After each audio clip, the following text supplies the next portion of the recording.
Hello everyone, this is Ankita. Welcome back to my channel Ankita Negi classes.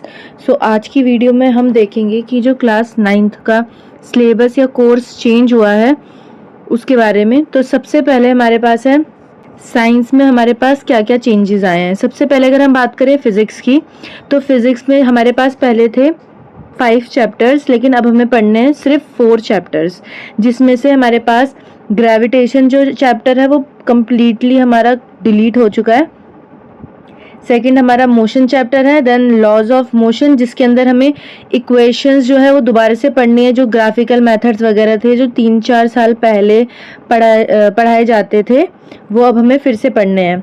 Work, energy and simple machines, पहले हमारे पास work और energy chapter था, लेकिन simple machines जो है ये न्यू चैप्टर ऐड हुआ है, जिसके अंदर हमें पुली, रोप, लेवल और इंक्लाइंड प्लेन, इनके बारे में हमें पढ़ना होगा। एंड नेक्स्ट हमारे पास है साउंड चैप्टर। साउंड चैप्टर में कोई भी चेंजेस नहीं है, सेम एज इट इज़ वही चैप्टर है।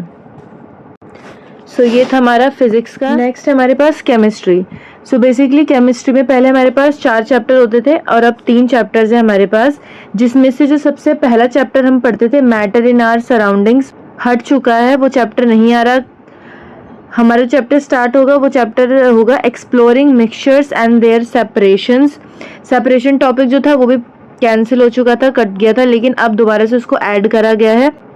स्ट्रक्चर ऑफ एटम सेम है, लेकिन इसके अंदर कुछ टॉपिक ऐड हुए, जैसे IUPAC हम 10th में पढ़ते थे, लेकिन थोड़ा बहुत हमें 9th में पढ़ना होगा।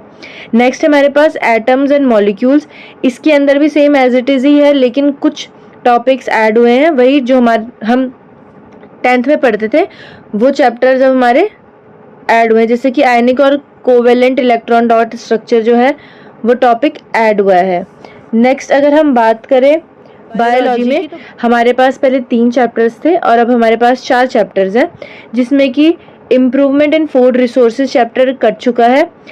जो फंडामेंटल यूनिट ऑफ लाइफ करके चैप्टर का नाम था वो चेंज करके सेल हो गया, जिसमें कि सेम वही टॉप जो चैप्टर्स हैं वो हमारा एज इट इज़ पूरा सेम है, लेकिन उसके अंदर कुछ टॉपिक्स ऐड किए जाएंगे, जैसे कि कैंसर रिलेटेड हम टॉपिक पढ़ेंगे। रीसेंट एडवांसमेंट क्या क्या हुई है बायोलॉजी के अंदर वो हम इस चैप्टर के अंदर देखेंगे। नेक्स्ट हमारे पास है टिश्यू चैप्टर। टिश्यू चैप्टर हमारा एज इट इज़ है, इसके अंदर भी कोई चेंजेस नहीं है। कुछ टॉपिक्स इसके अंदर ऐड करे गए हैं, जैसे कि मस्कुलर स्ट्रक्चर सिस्टम के बारे में पढ़ेंगे हम, इंजरीज, न्यूट्रिशन के बारे में, एक्सरसाइज के बारे में हम इसमें पढ़ेंगे। नेक्स्ट हमारा जो 10th का चैप्टर हुआ करता था रिप्रोडक्शन, वो चैप्टर ऐड कर दिया गया है 9th के अंदर। और डाइवर्सिटी नाम का एक चैप्टर बहुत पहले हुआ करता था जो कट कर दिया गया था, लेकिन अब उसको दोबारा से ऐड कर दिया गया है। तो ये बायोलॉजी के कुछ चैप्टर्स हैं जो हमें इस बार पढ़ने हैं। बहुत इंटरेस्टिंग हमारे पास चैप्टर्स होने वाले हैं, उनके अंदर बहुत इंटरेस्टिंग टॉपिक्स ऐड करे गए हैं। ओके, सो हमारे पास एक न्यू टॉपिक ऐड हुआ है साइंस की बुक में, जो हमारे पास आया है earth as a system, energy, matter and life. ये एक नया चैप्टर है।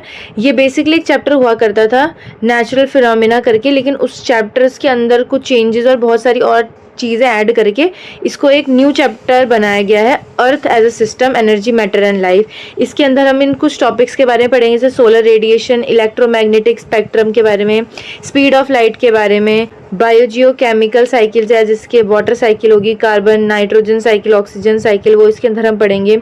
अर्थ सिस्टम पे ह्यूमन का क्या इम्पैक्ट पड़ा है, वो सारी चीज़ें हम इसके अंदर पढ़ेंगे। तो बहुत इंटरेस्टिंग चैप्टर ये होने वाला है हमारे पास। नेक्स्ट हम बात करते हैं मैथ से पहले हमारे पास 12 चैप्टर्स होते थे, अब 15 चैप्टर्स हैं हमारे पास। Coordinate geometry, introduction to polynomials. Polynomial chapter जो था उसको अब 2 पार्ट में डिवाइड कर दिया गया, एक तो इंट्रोडक्शन टू पॉलिनोमियल्स और एक आपको दिख रहा होगा एक्सप्लोरिंग अलजेब्रिक आइडेंटिटीज़। ये 2 पार्ट में पॉलिनोमियल चैप्टर जो पहले कंबाइन होकर एक चैप्टर हुआ करता था, अब उसको 2 पार्ट में डिवाइड कर दिया गया है। नेक्स्ट है नंबर सिस्टम, फिर introduction to Euclid geometry, axiom और पोस्टुलेट्स है, लाइन्स एंगल्स, ये भी वही सेम चैप्टर है। जो न्यू चैप्टर इसके अंदर ऐड हुआ है वो हमारा सीक्वेंसेस एंड प्रोग्रेशंस। ये चैप्टर नया है और ये हमारे 10th में हम इसको पढ़ते थे, लेकिन अब आपको 9th में ये चैप्टर पढ़ना होगा। नेक्स्ट है ट्राइंगल्स, सेम चैप्टर, ये भी हमारा 9th में था। Mensuration, area and perimeter exploring ये वाला मैंने आपको बता दिया, पॉलिनोमियल चैप्टर का ही पार्ट है। नेक्स्ट फोरगन्स, क्वाड्रिलेटरल्स के बारे में इसमें हमें पढ़ना है। सर्कल्स है, लीनियर इक्वेशन 2 वेरिएबल्स भी 9th में होता था, लेकिन उसके अंदर जो ग्राफ वाला टॉपिक था उसको हटा दिया गया था, लेकिन अब ग्राफ वाले टॉपिक को दोबारा से ऐड कर दिया गया है।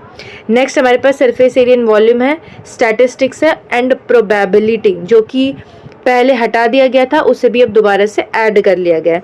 तो ये हमारे कुछ 15 चैप्टर्स हैं जो हमें क्लास 9th में पढ़ने हैं मैथ्स के अंदर। बहुत इंटरेस्टिंग चैप्टर्स होने वाले हैं, आपको बहुत मज़ा आएगा इन सब चीज़ों को पढ़ के। बहुत न्यू चैप्टर्स हैं, क्लास 10th के टॉपिक भी कुछ ऐड करे गए हैं। नेक्स्ट अगर हम बात साइंस की, तो सोशल साइंस में हमारे पास पहले 4 बुक्स होती थी 9th के अंदर, हिस्ट्री की, सिविक्स की और इकोनॉमिक्स की और ज्योग्राफी की। तो 4 अलग अलग बुक्स होती थी, लेकिन अब जो बुक्स हैं वो हमारे पास 2 रहेंगी। एक बुक पार्ट 1 की होगी और एक पार्ट 2 की होगी। जो पार्ट 1 वाली बुक आपकी होगी उसके अंदर 9 चैप्टर्स होंगे और जो पार्ट 2 वाली बुक होगी उसके अंदर 7 चैप्टर्स होंगे। तो इस तरीके से टोटल 16 चैप्टर्स हमारे पास क्लास 9th में अब हमें देखने को मिलेंगे एसएसटी के अंदर। पहले 20 चैप्टर होते थे, अब 16 ही चैप्टर हैं। तो हिस्ट्री के अंदर हमारे पास हमें बहुत एंशिएंट हिस्ट्री से अपनी चीज़ें पढ़नी है, और जो हमारी ज्योग्राफी होने वाली है वो बहुत ज़्यादा अर्थ रिलेटेड होने वाली है इस बार। सिविक्स के अंदर सेम ज़्यादा कुछ चेंजेस नहीं है, डेमोक्रेसी और इलेक्शंस वही रहेंगी, लेकिन कुछ कुछ चीज़ें ऐड होंगी। और इकोनॉमिक्स के अंदर जो आप पहले थ्योरेटिकल पार्ट ज़्यादा होता था, अब प्रैक्टिकल कॉन्सेप्ट ज़्यादा आएंगे कि हम कैसे आजकल के टाइम में इकोनॉमिक का यूज़ करते हैं, कैसे इकोनॉमिक जो चैप्टर है वो कैसे हमारी डेली बेसिस में यूज़ होता है। स्टार्टअप्स के बारे में हम इसके अंदर पढ़ेंगे। तो इस तरीके का आपका पूरा एसएसटी का इस बार का सिलेबस रहेगा। बहुत सारा एसएसटी के अंदर तो काफ़ी ज़्यादा चेंजेस आपको देखने को मिलेंगे। बाकी रही बात आपकी क्लास 9th की, तो बहुत ज़्यादा अच्छे कॉन्सेप्ट टॉपिक्स इसके अंदर ऐड करे गए हैं, तो आप लोगों को बहुत ज़्यादा इंटरेस्ट आने वाला है ये सारी चीज़ें पढ़ के। सो आई होप आपको वीडियो अच्छी लगी होगी और जो जो चेंजेस हुए हैं क्लास 9th के कोर्स में वो आपको समझ आए होंगे। अगर किसी भी तरीके का कोई भी डाउट अगर आपके मन में हो तो आप कमेंट करके पूछ सकते हैं। थैंक यू फॉर वॉचिंग, और अगर आपको वीडियो अच्छी लगी हो तो प्लीज़ चैनल को सब्सक्राइब करना और बेल आइकन को प्रेस करना। Thank you so much.